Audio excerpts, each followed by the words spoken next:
죄가 얼마나 나쁜 것인지, 이 죄의 결과가 얼마나 심각한 것인가를 깨닫게 된다고 하는 것.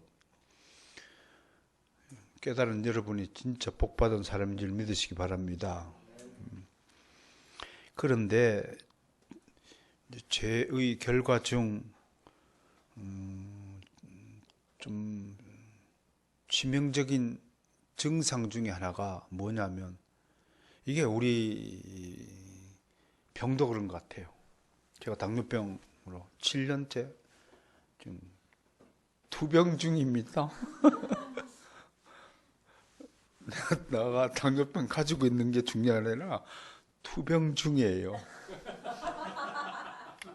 그런데 내 스스로도 당뇨병을 가볍게 취급하는 경향이 있다는 겁니다. 여러분들이 거짓말하고, 여러분들이 다른 사람을 괴롭게 하고, 이런 것들이 얼마나 심각한 죄의 결과를 낳는 것인지 너무 가볍게 생각한다는 거예요. 담배 피는 사람에게 담배 흡연의 결과가 그 돌아가신 그 이주일 선생께서 경고했잖아요. 여러분 절대 담배 피지 말라고. 그런데 우리는 어떤가요? 담배 피워요. 그 결과가 심각함에도 불구하고 담배 피워요. 너무 죄를 너무 가볍게 취급하는 거예요. 자신이 죄라는 굉장히 치명적이고 절대적인 질병에 감염되었음을 인정하지 않으려고 하는 태도, 이게 죄의 습관이라고 하는 거예요. 만약에 몸이 아픈 사람이라면 의사를 찾아가지고 의사가 가르친 처방전을 믿고 따라야 되잖아요. 근데 아무리 의사가 기다려도 환자가 자신의 병을 인정하지 않고 의사한테 찾아와서 도움을 안 구하면 의사가 무슨 방도로 고쳐줍니까? 본인 몫이죠. 아무리 하나님이 미워하지 말라고 그래도 본인이 미워하는데 끝나는 거죠. 아무리 거짓말하지 말라고 하는데도 본인이 거짓말하는데 어떻게 하란 말이에요? 하나님이 어떻게 하라는 거예요? 의사가 어떻게 하라는 거예요? 와야 될 거 아니에요. 의사한테 진료를 받아야 될 거 아니에요. 영적인 신앙적인 문제도 너한테 와야 될 거 아니에요. 하나님께 와야 될 거 아니에요. 환자이면서 괜찮겠지 하는 아니란 생각들. 지금 PC방 가고 조금 놀아도 무슨 일이 일어날까? 그거예요. 보초가 잠깐만 자도 무슨 일이 날까? 그때에 적군이 쳐들어오는 거예요. 작은 것이 모여서 되는 거예요. 환자가 내 병을 인정하지 않는데 의사가 무슨 수로 병을 고쳐요? 자기 스스로 자신은 건강하다고 하는 것이 얼마나 어리석은 행동입니까? 마찬가지로 모든 인간은 영적으로 매우 심각한 중병에 걸린 환자입니다. 이 사실을 안다면 그는 즉시 영혼의 의사인 하나님을 찾을 것입니다. 반대로 환자나 죄인임에도 자신이 건강하거나 죄인이 아니라고 생각하는 사람들은 대책이 없는 사람들입니다. 당연히 멸망해야죠. 당연히 쪼그라든 인생 살아야죠. 비참한 인생 살아야죠. 그 자기 책임이에요. 여러분, 환자라는 사실을 여러분 스스로 인정하셔야 돼요. 그리고 여러분들이 스스로 하나님을 좀 찾도록 노력하셔야 돼요. 다시 정리하면 우리가 죄인이라는 사실을 인정하시길 바랍니다. 그럼 죄라는 것이 얼마나 심각한 중병인지를 인정하시길 바랍니다. 죽을 병이라는 사실을 인정하셔야 돼요. 그러려면 의사에게 찾아오셔야 돼요. 영원한 우리 예수 그리스도의 의사 찾아오세요. 제가 예수 그리스도에 비하면 턱없이 실력이 모자란 의사이지만 저라도 좀 찾아주세요. 그래서 우리의 질병을 고칠 수 있는 기회를 잃어버리지 않도록 바랍니다. 인간 본질의 이런 성향을 접하면서 우리는 죄에 대해 정확한 지식을 가질 필요가 있습니다. 오랜 역사 속에서 인간 본질에 대해 전해져 내려오는 기본적 견해가 세 가지 종류가 있습니다. 하나는 인간은 건강하다. 두 번째는 인간은 병들었다. 세 번째는 인간은 죽었다입니다. 이 세 가지 견해 중에서 어떤 것이 성경적인 것이냐, 그걸 한번 살펴봅시다. 먼저 건강하다는 것은 전혀 맞지 않는 주장이에요. 예를 들자면 내가 죄인이 아니라고 주장하는 것은 전혀 성경적이지 않아요. 틀린 거예요. 보세요. 예수도 안 믿는 내 지인이 인간은 모두 죄인이라고 지금 글을 써서 나한테 보내는 거잖아요. 근데 그분의 문제가 뭐예요? 입으로는 죄인이라면서 하나님을 의사한테 안 찾아오는 거예요. 내가 달려갈 겁니다. 그분에게. 건강하다? 아니에요.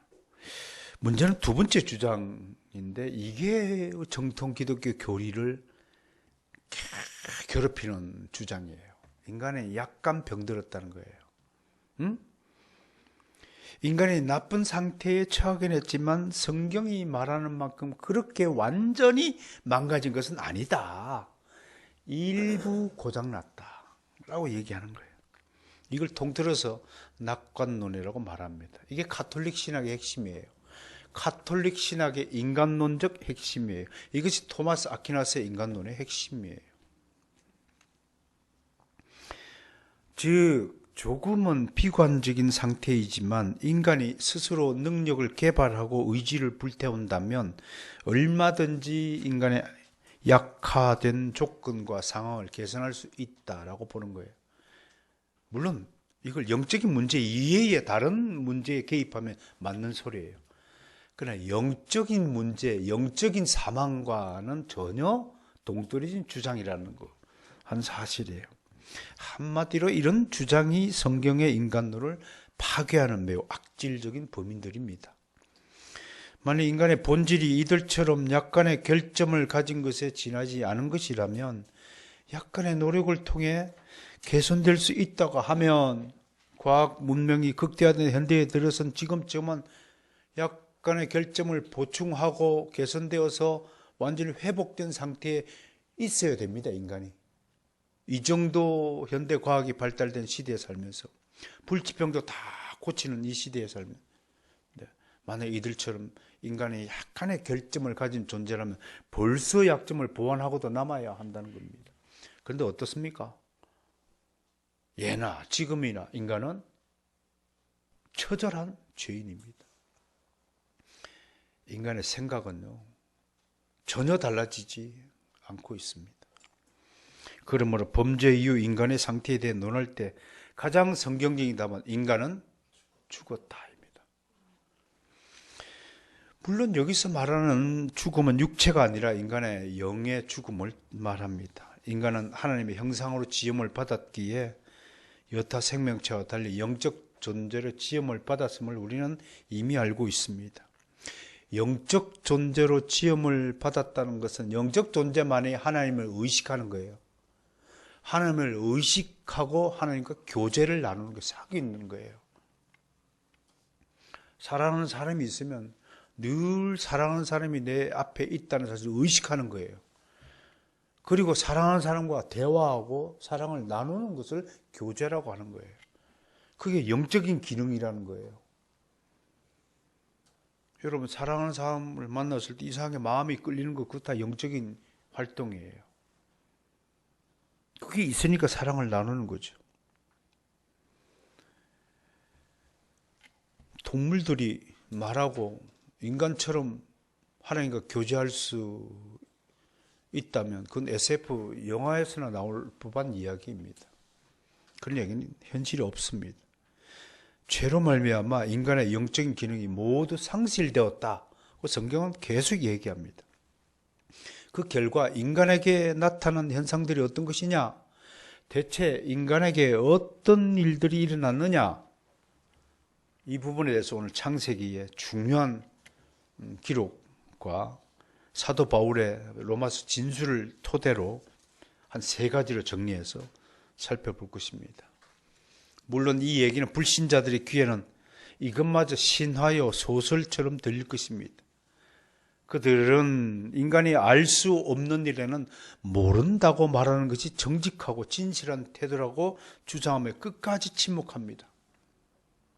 하나님이 계십니까? 모르죠. 천국이 있습니까? 모르죠. 안 가봤으니까. 그게 불신자들의 기본적인 대답이에요. 그러면 물어야 돼요. 당신은 누구십니까? 그 대답에도 모르죠. 내가 누군지. 그렇게 대답해야 맞는데 당신은 누구십니까? 나는 박하영입니다. 대답하잖아요. 당신이 박하영인지를 어떻게 합니까? 이런 근원적인 질문으로 따져 들어가지 않고 침묵하는 것입니다.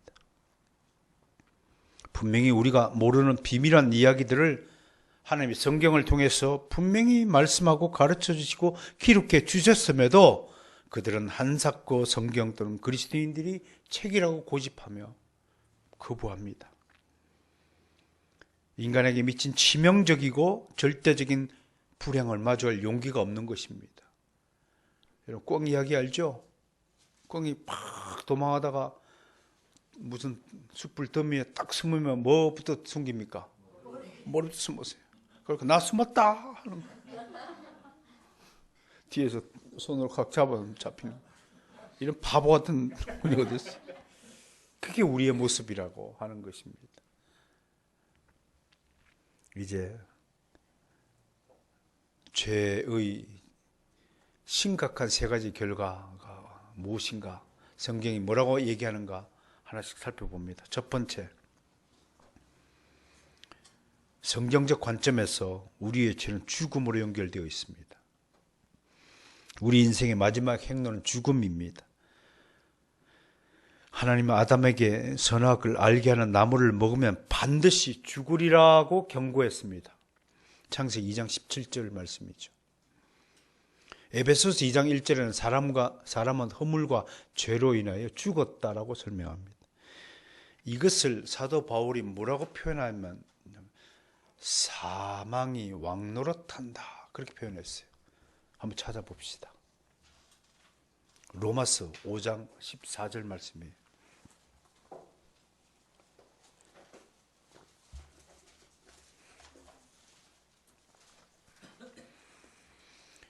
죄의 3가지 결과 중에 첫 번째 결과가 뭐냐면 사망이 왕노릇한다. 우리 하영이가 한번 읽어볼까? 5장 14절 찾았어요? 로마서 5장 14절 찾았어요? 큰 소리로 시작. 그러나 아담으로부터 모세까지 아담의 범죄와 같은 죄를 짓지 아니한 자들까지도 사망이 왕노릇하였나니 아담은 오실자의 모형이라. 아멘. 난 하영이 보면 미치겠어요. 신비한 인물이에요.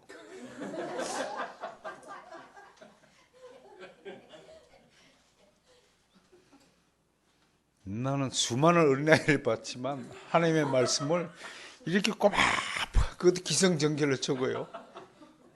여러분도 하나님 좀 배우세요. 이렇게 하나님 말씀을 꼬박꼬박 잘 듣는 아이 처음 봤어요.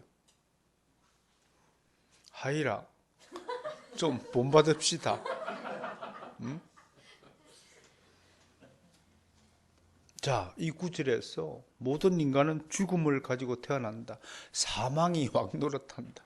생명이 왕노릇하는 것이 아니고 사망이 왕노릇한다고 그랬습니다.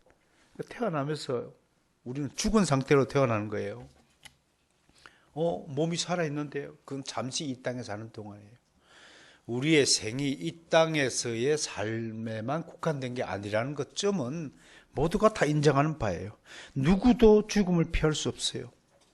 1,000년을 살든 100년을 살든 그 기간이 중요한 게 아니에요. 결국 모든 인간은 흙으로 지음받은 그대로 흙으로 돌아갑니다. 아무리 과학과 의술들이 발달한다 해도 인간의 죽음을 막아낼 방도는 없습니다. 왜냐하면 하나님이 죄를 지은 인간에게 내린 영원한 형벌이기 때문이다. 창세기 2장 17절에서 아담 뭐라고 했나고요? 하나님의 법을 어기면 반드시 죽으리라. You will die surely. 영어로 그렇게 되어 있어요.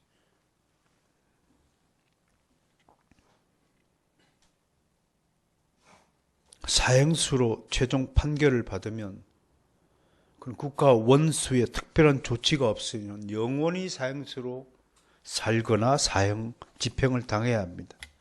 이 사실 자체로만 보면 인간에게 내려진 형벌이 얼마나 무서운 것인지 피부로 느끼게 될 것입니다. 무엇보다 가장 무서운 죽음은 죽은 인간의 영혼이 지옥 형벌을 받도록 조치가 되었다는 겁니다. 몸은 흙으로 돌아가고 영혼은 지옥으로 가는 것이 우리 운명입니다. 인간에게 내려진 이처럼 참혹하고 끔찍한 형벌이 있습니까? 그러니 지금 안 아프다고 막 웃고 떠들고 놀고 앞으로 무슨 일이 일어날지는 모르고 막 지 맘대로 놀고 떠들고 천지사방도 모르고 게으름 피고 지 맘대로 사는 사람들이 그 마지막이 무엇이냐를 생각한다면 정신 차려야 되겠죠. 네?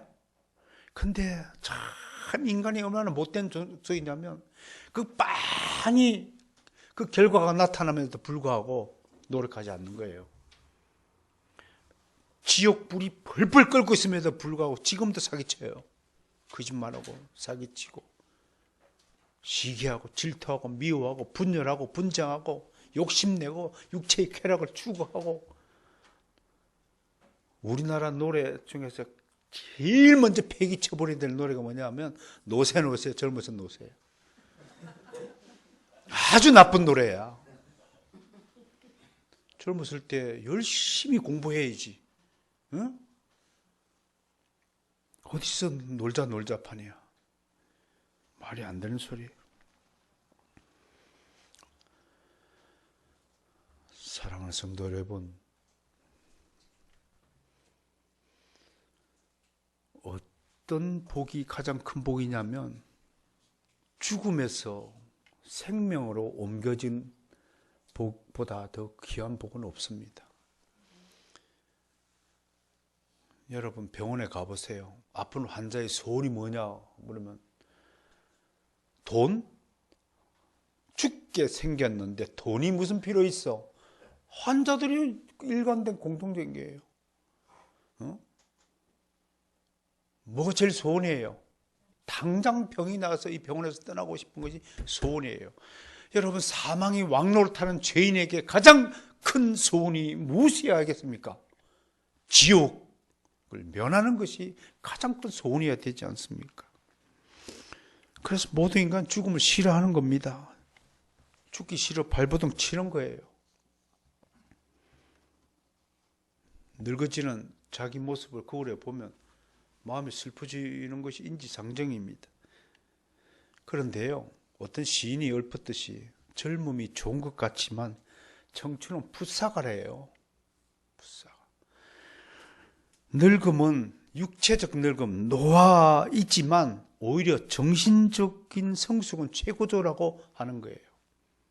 그래서 노년의 성숙감, 인격적 성숙감이 참 아름다운 열매로, 경건의 열매라고 얘기하는 거예요. 그래서 어떤 철학가는 늙는다는 것은 하나님을 닮아가는 것이다. 하나님을 더욱 닮아가는 것이 늙는 것이다. 라고 말합니다.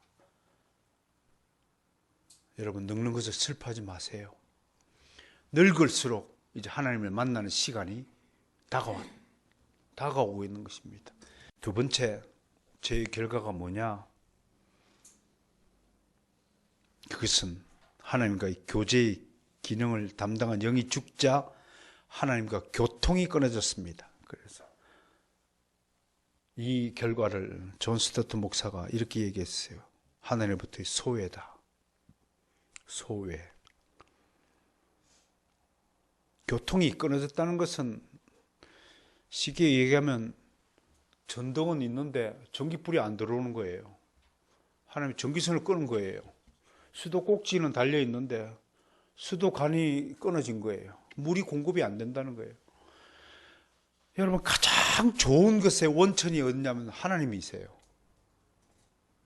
인정하시죠? 우리는 영적으로 지음을 받았다는 것은 하나님으로부터 좋은 것을 공급받아야 살 수 있는 존재로 지음을 받았다는 것인데, 우리가 죄를 짓자 하나님이 그걸 교통을 끊어버렸단 말이에요. 그러니까 하늘로부터 주어지는 모든 좋은 것들, 늙지도 않고 죽지도 않고 하는 모든 영적인 하늘의 기운을 다 받아 누려야 살 수 있음에도 불구하고 그게 망가졌다는 거예요. 그래서 죽게 됐다는 거예요. 이거를 소외라고 표현했어요. 실상 인간에게 가장 숭고하고 복된 운명은 하나님을 알고 그분과 인격적인 관계를 맺고 교제를 나누는 인생일 텐데, 인간은 하나님의 형상의 기능을 다 잃어버리고 하나님께서 미워하는 대상이 되었다는 거예요.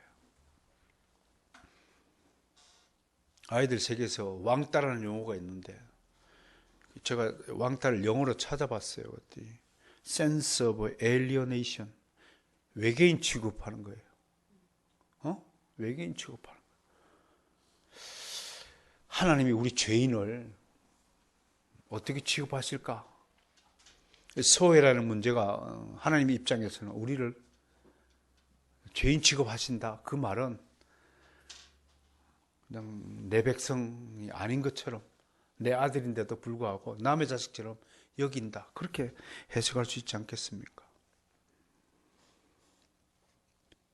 왕따를 시키는 애들은 재미삼아 한다지만 왕따를 당하는 아이들은 하루 종일 소외된 상태에서 공포감을 느끼고 산다고 합니다. 혹시 여러분 자제가 다른 아이를 왕따시키는 자제가 있으면 철저하게 회개시키십시오. 그건 다른 아이의 영혼을 파괴하는 중범죄입니다. 무기징역형에 해당하는 무서운 범죄를 저지른 아이가 됩니다. 더 우리 분노를 일으키는 것은 다른 아이를 왕따시킨 그 아이들의 부모들의 태도입니다. 그 부모는 진실로 피해자 아이의 부모 앞에 무릎 꿇고 사죄해야 합니다. 그런 아이를 키운 잘못이 부모에게 있다는 사실을 인정해야 합니다. 그런데 아이들끼리 그럴 수 있죠. 자기 아이가 그렇게 당했을 때는 어떻게 하고 있습니까? 폭탄을 들고 그 집에 찾아갈 부모들입니다. 그렇게 말하는 사람들. 그런데 소외의 문제는 그 효과에 있어서 매우 치명적이다라고 성경은 기록합니다. 이거 절대적 효과라고 하는데요. 하나님과 관계가 단절된 사람의 세 가지 특징이 있다고 사도 바울이 이야기합니다. 로마서 3장 10절에서 12절 말씀인데 제가 읽어드리죠. 기록된 바 의인은 없나니 하나도 없으며 깨닫는 자도 없고 하나님을 찾는 자도 없고 다 치우쳐 함께 무익하게 되고 선을 행하는 자가 없나니 하나도 없도다. 이 구절에 대해서 제임스 몽고메리 보이스 목사님이 세 가지 단어를 유의하라고 조언합니다. 그걸 소개해 드리겠습니다. 첫째, 의인은 없다라고 했습니다. 하나님으로부터 소외당하고 철저히 왕따당한 죄인에게는 의라는 것을 찾아볼 수 없다라고 말하는 겁니다. 여기서 의는 인간적 관점에서 말하는 의가 아니에요. 도둑들에게도 의리가 있다고 할 때 그 의리가 아니에요. 누가 뭐 탤런트 한 사람이 의리 하는데 그 의리가 아니에요. 하나님의 기준에서 바라면 하나님의 의예요. 하나님이 세운 기준에 부합하는 그 의라고 하는 거예요. 그 의를 실천할 수 있는 사람은, 죄인은 아무도 없어요. 그래서 사도 바울은 의인은 없다라고 선언했어요.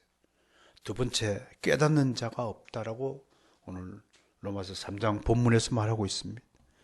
죄는 우리 지성적 영역에도 심대한 영향을 끼쳤습니다. 인간적인 물론 관점에서 보면 또 이것도 많은 깨닫는 자들이 있었습니다. 위대한 철학자들, 선지자들, 정치가들, 기타 각 분야에서 위대한 업적을 쌓은 사람들은 깨달음의 능력에 있어서 탁월한 본보기를 우리에게 보여준 사람들입니다. 그러나 이 말도 하나님의 입장, 하나님의 영역에서 보면 전혀 그건 깨달음이 아니라는 것이에요. 아무리 인간에게 주어진 능력을 가지고 좋은 업적을 쌓는다 할지라도 자기가 죄인이라는 사실을 깨달을 수 있는 능력이 아니라는 거예요. 자기가 죄인이라는 사실을 깨닫는 것이 진정한 깨달음이라고 하나님은 계속해서 말씀하고 있어요.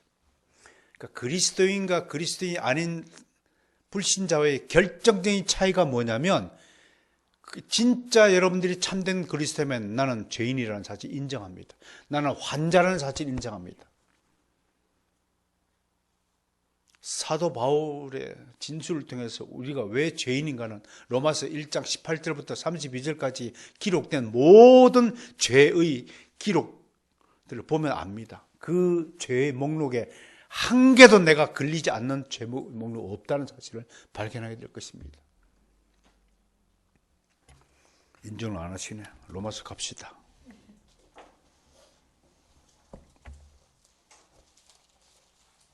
그리스도인과 그리스도인이 아닌 불신자의 차이는 죄를 인정하느냐, 죄인이 인정하지 않냐라고 차이가 나는 겁니다.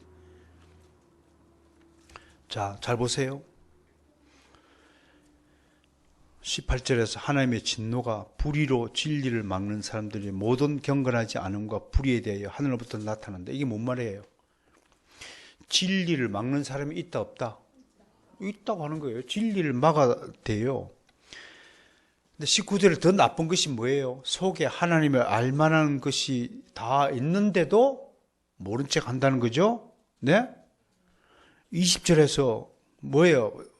창세로부터 그에 보이지 아니하는 것들, 하나님의 눈에 보이지 않는 신성, 그 하나님의 능력들이 창조 세계에 다 있음에도 모른 척 한다. 그 얘기죠. 그리고 21절에서 모든 인간은 하나님을 알도록 지음을 받았죠. 하나님을 알되 하나님을 부인한다. 영화롭게 하지 않는다. 그래 놓고 보세요. 22절 스스로 지혜 있다 하는 거예요. 스스로 내가 철학적으로 깨달을 수 있다라고 주장하고 있다는 것이죠. 그리고 진짜로 나를 지어주신 하나님께 영광을 돌리지 않고 우상 숭배에 빠져 있다고 하는 것이죠. 그뿐만 아니라 보세요. 29절부터는 그 상세 목록이 나옵니다. 모든 불의, 추악, 탐욕, 악의가 가득한 자. 여러분, 남들이 잘 되면 배가 아파요? 마음이 좋아요? 저런 거짓말을 하는 거예요. 인간은 남이 잘 되는 것을 절대로 꼴을 보기 싫어야 죄인의 특징이에요. 예, 물론 고이사님은 거듭났으니까 다르겠죠. 이런 거 시기, 남 잘 되는 꼴을 못 보는 게 시기예요. 거룩한 목사님들은 시기심 없죠. 천만의 말씀요. 목사들 사이에서도 얼마나 시기심 많은지 몰라요. 자기보다 설교를 잘하는 부목사 꼴을 못 본답니다. 살인이 뭐예요? 예수님 마음속에 미워하는 것, 그것이 곧 살인이라. 그런 마음을 담고 하나님 입에다가 주님 사랑합니다 하면 그 가정스러운 거 아니에요? 얼마나 가정스러워요. 여러분 날 사랑합니까? 사랑합니다.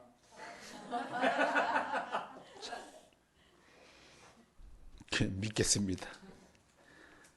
분쟁, 조그마 공동체 회의 한번 해보세요. 얼마나 다툼이 많은지요. 얼마나 우깁니까? 우리가 내가 옳다고.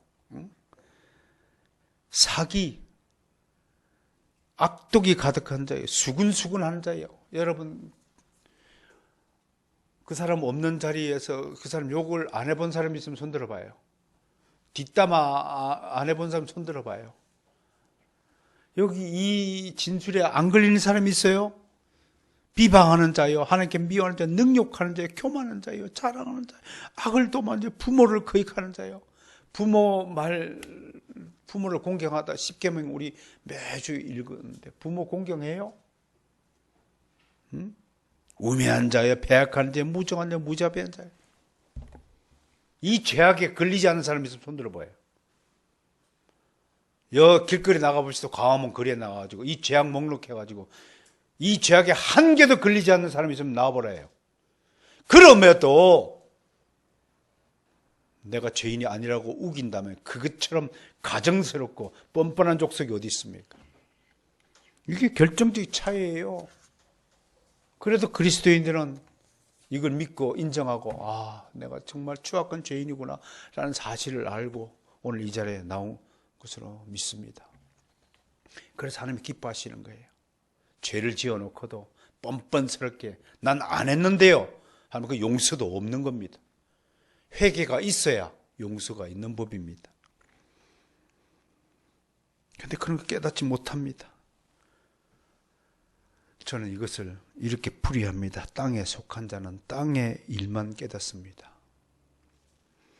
영적인 일을 깨닫는 것은 인간적인 능력으로 가능한 것이 아니라 하나님의 도움이나 직접적인 개입이 있어야 가능하다는 것입니다. 물에 빠진 자는 스스로 나올 수 없습니다. 누군가 건져 주셔야 됩니다. 차에 기름이 떨어지면 차가 움직이지 못합니다. 누군가 기름을 채워줘야만 차가 다시 움직이듯이 영적으로 죽은 인간을 하나님 도와주셔야 됩니다. 이것을 고린도전서 2장 14절에서 오늘 읽은 본문 말씀대로 육에 속한 사람은 하나님의 성령의 일을 받지 아니하느니. 이 얘기는 뭔가요? 육에 속한 사람은 죄를 인정하지 않는 사람입니다. 이걸 죄와 연결돼서 읽으면 이런 얘기입니다. 자신의 죄를 인정하지 않은 사람들은 하나님의 성령께서 도움을 주지 않으시나니 라고 해석할 수 있는 것입니다. 세 번째로 하나님을 찾는 자도 없다고 했습니다. 이 말은 우리가 죄로 인해 하나님을 찾으려고 또 하지 않는다는 것입니다. 오히려 죄를 지은 아담이 하나님을 피해 나무 아래로 숨었듯이 죄인은 하나님을 찾지 않습니다. 의학 용어예요. 근육 무력증이라는 게 있대요. 뇌가 이게 신호를 보내면 근육이 반응하도록 되어 있어요. 신경세포가. 그래서 이게 근육을 움직이는 것도 뇌가 명령해서 움직이는 거래요. 움직이는 거. 그런데 아무리 움직이고 싶어도 움직이지 못하는 것을 근육 무력증이라고 그래요. 그러니까 아무리 신호를 보내도 근육이 반응을 하지 않으면 결국 시들게 되는 겁니다. 하나님께서 계속 하나님을 알만한 것을 심어두고 신호를 보낸데도 반응하지 못하는 죄인의 상태를 근육 무력증에 비유하는 거예요. 자, 이제 세 번째 죄의 결과가 무엇입니까? 그것은 바로 에덴 동산에서 행해졌던 인간의 최초의 범죄에서 발견되는 또 다른 죄의 결과가 있는데 그것은 바로 죄를 지은 뒤 나타나는 책임의 전가입니다. 사망이 왕노릇하고요. 하나님부터 소외당했고요. 세 번째 죄인의 결과가 오늘 소개되는 본문의 말씀을 통하면 책임의 전가로 나타납니다. 이것이 죄인의 특징으로 우리에게 남아 우리를 추악하고 구제불능의 존재로 만들고 있습니다. 자, 창세기 3장의 이야기를 한번 보겠습니다. 먼저 누가 열매를 따먹었어요? 여자가 열매를 따먹었고 남자에게 열매를 주었죠? 남자가 열매를 먹었어요. 하나님이 이 사실을 추궁하자 아담이 뭐라고 얘기하는지 봅시다. 3장 12절. 3장 12절 시작. 아담이 이르되 하나님이 주셨어 나와 함께 하신 여자가 그가 그 나무 열매를 내게 주므로 내가 먹었나이다. 누구한테 지금 돌리고 있어요? 여자한테 돌리고 있어요. 그죠? 자, 그런데 두 번째 하와에게 물었어요. 그랬더니 하와도 마찬가지예요. 그녀는 지목을 받아서 즉시 그 책임을 뱀에게 돌립니다. 창세기 3장 13절 시작. 여호와 하나님 여자에게 이르시되 내가 어찌하여 이렇게 하였느냐. 여자가 이르되 뱀이 나를 꿰물어 내가 먹었나이다. 여기서 중요한 대목이 하나 있어요. 제가 여자를 더 비판하고자 꺼내는 말이 아니에요. 왜냐하면 여기서 하와는 아담보다 한술 더 뜨고 있는 거예요. 그거 좀 보셔야 돼요. 아담은 단지 여자가 주먹을 내가 먹었습니다 라고 할 뿐인데, 하와는 뱀이 자신을 꿰었다 라고 그래서 먹었다고 진술합니다. 히브리어로 나샤인데요, 이건 속이고 유혹하다는 뜻입니다. 다시 말해서 하와는 이 단어를 사용하면서 남자는 그냥 쟤 때문에 먹었어요, 두리뭉실하게 얘기했는데 여자는 좀 세밀하게 변명을 된다는 거예요. 그 차이가 있어요. 뭐 때문에 먹었어요? 아담은 그 얘기하지 않아요. 그냥 주물러 먹었다고 그러는데, 여자는 조코시 나를 꼬드겨 갖고 먹였다라고 얘기하는 거예요. 자신은 먹을 마음이 없었는데 속아서 먹었다고 변명하는 거예요. 여자의 변명이 남자를 능가하고 있습니다. 중학교 2학년생들이 몰라 학교 건물대모에 담배를 피우다 걸렸어요, 선생님한테. 왜 피웠냐 그랬더니 전부 애들이 가르치는 거예요. 그게 인간의 죄의 결과 나타나는 책임의 전가입니다. 이거를 우리가 심리학에서 보면 방어기제라고 합니다. 안나 프로이드 방어기제가 한 8가지 되는데요, 그 중에 제일 많이 사용하는 것이 합리화이고 또 투사입니다. 합리화는 자기를 정당화시키는 거죠. 이런 것들이 해결되지 않는 사람을 성인아이라고 부르는 겁니다. 이게 성숙하게 되어지면 다른 사람이 하는 것을, 지금 방어기제에 묶여있는 사람들은 본능적인 반응에 묶여있다. 그래서 다른 사람이 좀 잘 되는 것을 시기하는 겁니다. 그런데 성숙해지면 이 방어기제의 문제가 해결이 되면 다른 사람이 잘하는 것을 억수로 좋아집니다.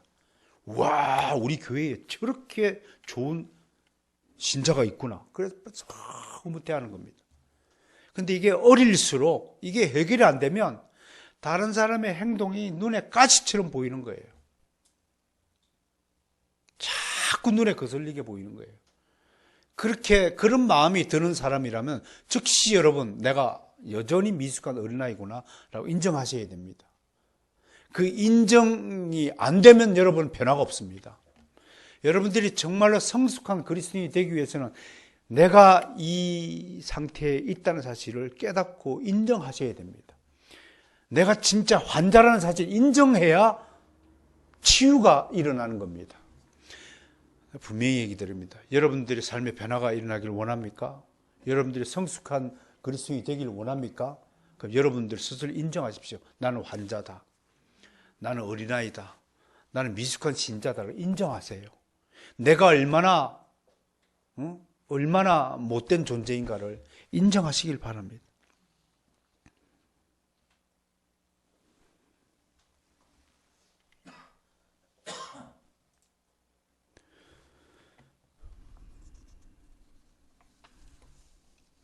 오늘 이 이야기의 요점을 통해서 우리가 깨달아야 할 것이 있습니다.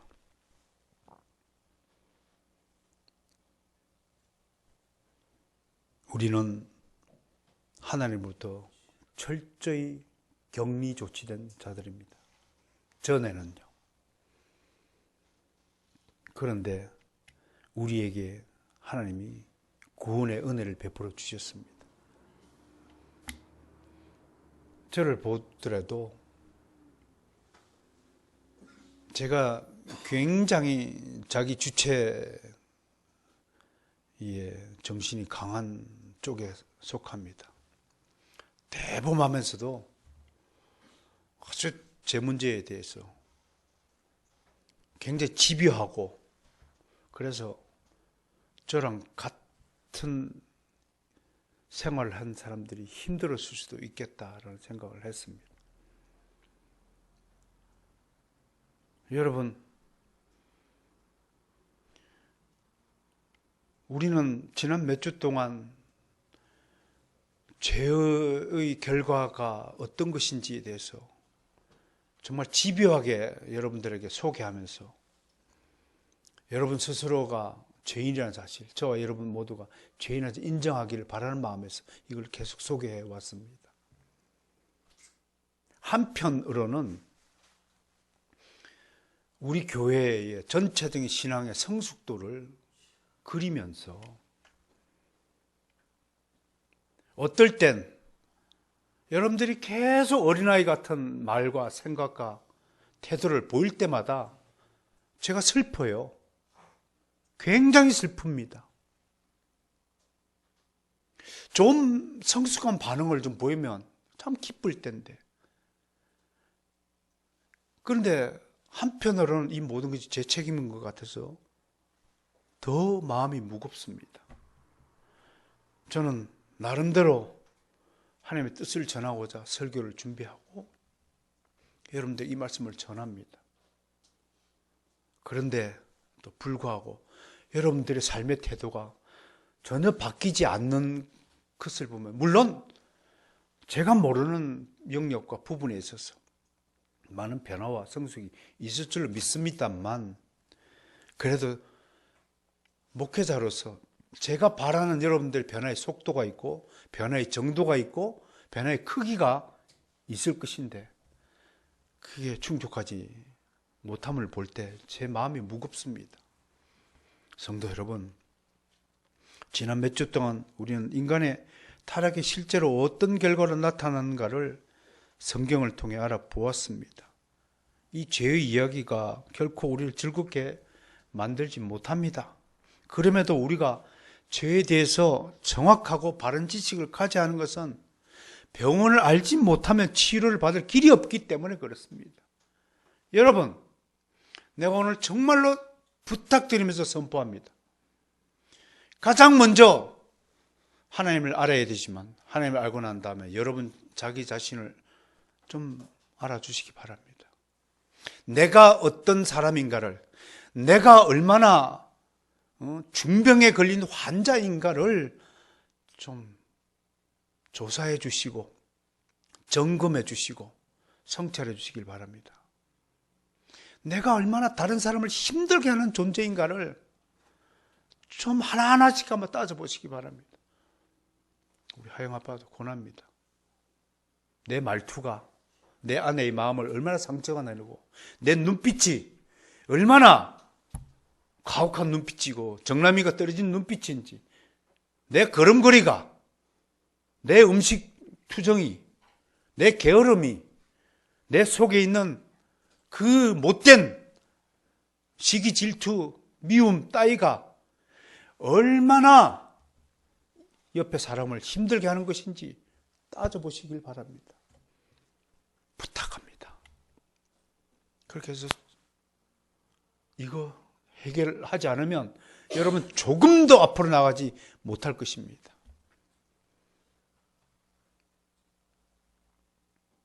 정말 부탁합니다. 주님의 이름으로 권면하고 부탁합니다.